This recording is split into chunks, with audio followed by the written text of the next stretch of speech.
Hi class, we're back to finish our book report. It's part B, The Myth versus Truth of Money. And this is taken from Dave Ramsey's book, The Total Money Makeover. If you would like to know more about it, you can check that book out and see if you like it or not. Okay? Let's continue on a little review from what we talked about. We talked about winning at money, and really it's about 80% behavior and 20% knowledge. And we told you before that a lot of times people say, well, I'm really terrible with money, I don't have any idea. Well, it's really only 20% knowledge of money. It's how you handle your behavior with money that really makes you in control of your money and win with money. So we talked about motion versus logic in dealing with money. And then we also talked about denial and how people will denial and put it on the shelf and forget about it, don't think about it. The payment's coming, well, I'll just worry about it later, or whatever it may be, and denial that there is a money issue. And then lastly, then it's to understand that you have to understand it's my fault. What can I do to take action? And you have to look in that mirror and say, okay, I have to control my money. I can't depend on someone else to do that. I have to take control of it. You know, it's like the old saying goes that if you rely on other people to take care of your money, they'll take it right. They'll take it away from you. Okay, so let's go ahead and go on. Let's talk about the debt. They have these myths in the book, and we're going to just look at some of them. Okay, but debt is not a tool. It is a human nature to want it and want it now. It's also a sign of immaturity. And you think about immaturity, and you think about how little kids will just put up a tantrum when they don't get something. Well, some people will never grow out of that tantrum stage, and they continue to do that, even and especially with money. And that's where the maturity comes in, and that's when you sometimes look in the mirror and say, I really got to change this, because that is something that definitely is part of your life that you have to manage every day of your life. And so look at your immaturity if you have that problem and what you can do to solve that. And it's time to grow up with money. Here's a myth versus truth. I don't have time to work on a budget, retirement plan, or estate plan. I don't have time not to. And so the myth here is that. The truth is you don't have time not to.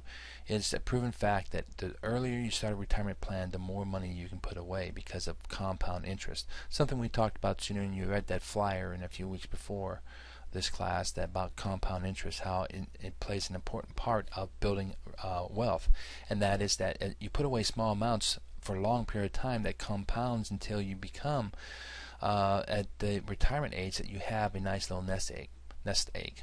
And so you have to plan. A budget is another very important thing. It's all about planning and what you can live with and where you're going to direct your money. And we'll talk more about budgeting here later on too as well. Another myth, debt consolidation is save interest and you have one smaller payment. Well, the truth is debt consolidation is dangerous because you treat only the symptom of your of charging, which means that by combining everything, all of a sudden your credit cards are now open again, and guess what? You're off to the races again.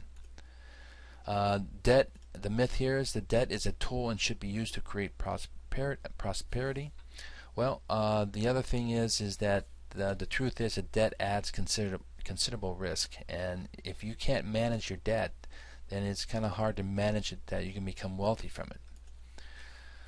Myth that playing the lotto and other forms of gambling may make you rich. Well, the lotto really is a poor person way of doing math, as I said in the book. Another myth he talks about, if I loan money to a friend or relatives, I'm helping him. And we've been in those situations before.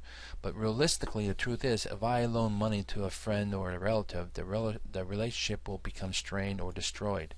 The borrower is the servant to the lender.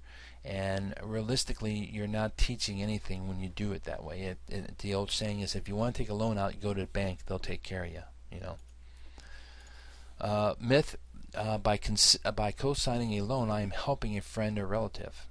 Well, the truth is the reason why the bank wants you as a co-signer is they don't depend on your friend or your relative to pay it, and they know that you will.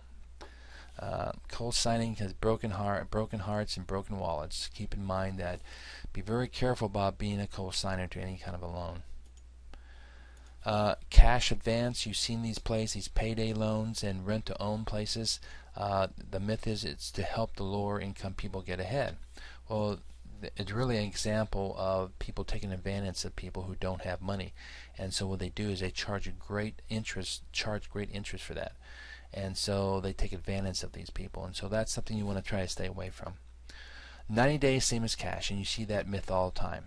The truth is about 90 days it's not the same as cash, because they found out that 88% of the people contracted it had to be converted to a debt because they did not meet the requirements in the end of 90 days. And at 90 days, 1 second past 90 days, all of a sudden they are hit with a 24 to 38% interest because they didn't pay it off in time, and so it converts over to a regular loan.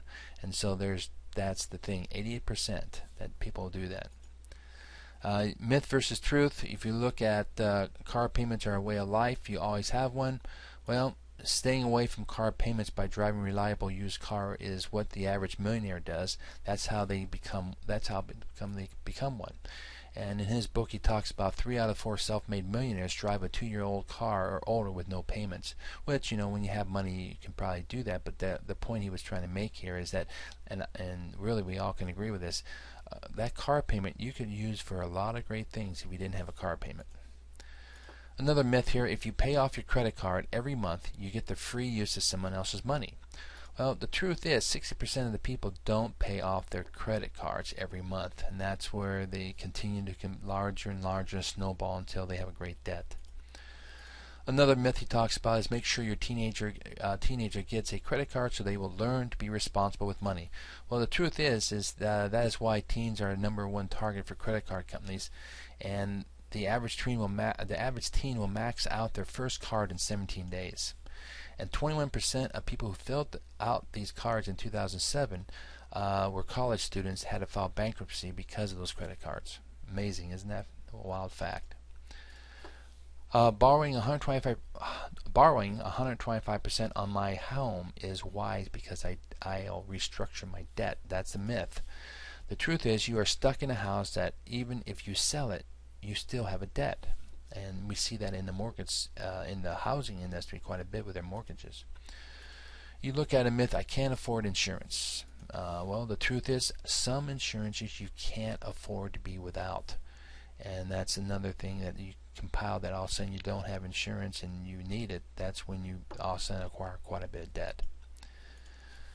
It is wise to keep my home mortgage to get the tax deduction. Well, the truth is tax deduction is no bargain, because you figure if you pay $10,000 in interest each year, you get about $3,000 taxes off your taxes each year.